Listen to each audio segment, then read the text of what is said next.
चाहता। मैं तो इसलिए कह रहा हूँ कि गड़े मुर्दे उखेड़ने का फायदा ही नहीं है।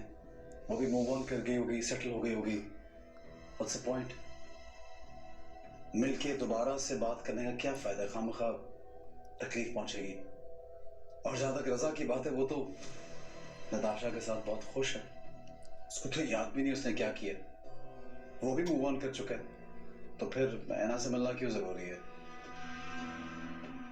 मैं तो बस उससे एक दफा मिलकर जानना चाहती हूँ कि उस दिन जब वो हमारे घर से गई थी तो उसके साथ किसी ने बुरा सलूक तो नहीं किया। उसके घर वालों का रवैया उसके साथ कैसा था? वो किसी मुश्किल का शिकार तो नहीं हुई? तुम्हें क्या लगता है गुड़िया, कोई लड़की अपने माँ बाप को बगैर बताए किसी लड़के के कहने पे घर छोड़ के आ जाए, इतना बड़ा कदम उठा ले, एक लड़के पे एतबार कर ले, अपने घर से आ गए हो, तो माँ बाप क्या सलूक करेंगे? हमारे माशरे के लोग उस लड़की को किस नजर से देखेंगे? तुम अच्छी तरह समझ सकते हो।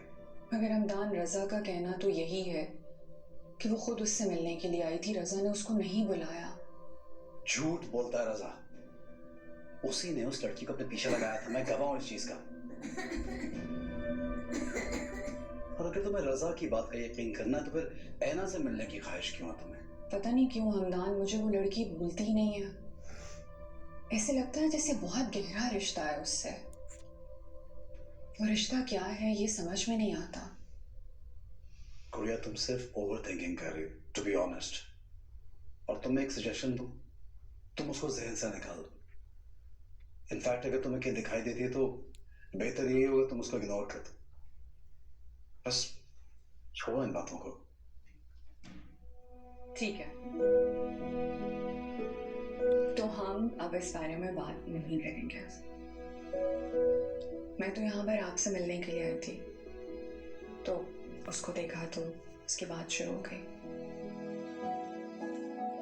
हाँ,